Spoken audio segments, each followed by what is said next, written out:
Assalamu alaikum wa rahmatullahi ta'ala wa barakatuhu. Ya iyayena da kuma yayyena na wannan gida mai albarka da kuma wannan masana'anta tamu ta Kannywood mai albarka. Kamar dai yadda kuka sani, sunana Nafi'u M Gidaje, ƙanin Sabi'u M Gidaje. Muna nan dai muna ƙara fafatawa. Kamar yadda muka faɗa, ba za fa mu sare ba, za mu ci gaba daga nan har zuwa lokacin da Allah subhanahu wata'ala zai kai mu ga gaci. Muna jin daɗi sakamakon muna ƙara samun goyon baya a cikin wannan group namu na Mofan. Mutane suna ƙara shigowa wanda ba su sani ba ma suna ƙara sanin wannan abu da yake faruwa. To muna godiya ga Allah subhanahu wata'ala. Yau maudu'i na guda biyu ne zan yi magana a kai, amma zai iya yiwuwa ya ma wani daɗi, ba zai yi ma wani daɗi ba, to ina ba da haƙuri.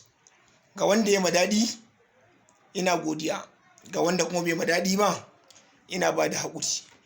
A maudu'i na farko, yayanmu ko in ce yayana Hunter ya yi wani magana mai amfani a baya. Ya kamata mu koma ciki mu duba wannan maganar da Hunter ya yi. Magana ce majiya mai ƙarfi, saboda a wannan karan ya kamata a ce mun samu solution. Duk da dai yau na ji wani yayanmu shi ma ya kawo motion akan maganan makasa a kotu, shi ma wannan mafita ne babba. To amma mu ƙara duba maganar da Hunter ya faɗa. Idan muka duba manya-manyan jarumai wanda duniya take yi da su, 'yan Kaduna ne, kamar irin su Rahama Sadau 'yar Kaduna ce. Ku duba irin su Hadiza Gabon, su ma suna cikinmu. Zuwa su Fati Washa suna cikinmu. Bayan nan ga Umar M Sharif, shi ma shahararre ne a duniya. Irin su Zahraddini Sani duka shahararru ne a duniya. Dukkaninsu suna da damar da za su yi mana hanya izuwa ga ganin mai girma gwamna, ko mai girma Obasani, ko mai girma Malam Ahmad El Rufai. Idan muka ga mai girma Malam Obasani, shi zai iya mana jagoranci har izuwa yadda za mu ga Malam Nasiru. Mu koka wannan ƙudirin namu da yake faruwa a yanzu haka, za mu samu mafita. Sa'an nan idan muka juya ta ɓangaren mawaƙa, akwai wa'anda ya kamata a ce sun yi magana a wannan al'amari, sai dai ban sani ba ko ba sa cikin group ɗin Mofan, ban sani ba. Akwai irin su Alhaji Malam Ibrahim Yala, su ma suna da babbar kafa zuwa ga ganin gwamna. Zuwa su Elmaz Birnewa, duka suna da hanya zuwa ga ganin gwamna. To amma na rasa dalilin da ya sa shin wai ba sa cikin wannan group ɗin ne ko kuwa har yanzu babu wanda ya ce uffan. Kuma na san cewa in Allah ya yarda a cikin wa'annan bayan Allah ba za a rasa wanda yake da masaniya akan wannan al'amari ba. Kai mu ba ma tsoron kowa fa. Billahi allazi la ilaha illa huwa.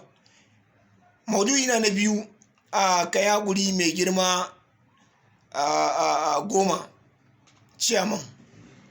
Na rantse da girman Allah ka san da magana sai da filin nan. Babu yadda za a yi a shigo har garin ka a cika da yaƙi a ce baka da masaniya.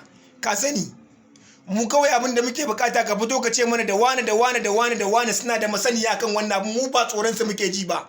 Za mu fito mu gaya wa mutum cewa malam ka fito man da haƙin mu, ka sani munafiki ne kai, da kai aka ci haƙin mu.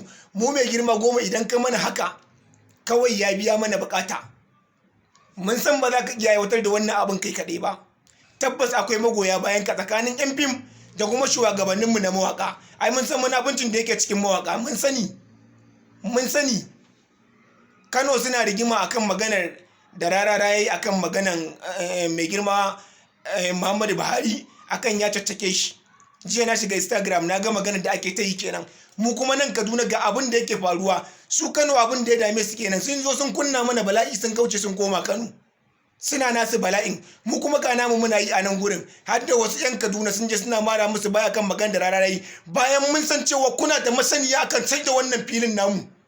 Mu mai girma Goma ka fito kawai ka ce mana da wane mawaƙi da wane aka haɗa baki, mu sai mu nuna wa mutum cewa mu ma fa yaran zamani ne. Mu ma yaran zamani ne. Dan ba zai yiwu a rinka ci da mu ana tauye mana haƙin mu ba, ana cewa mai girma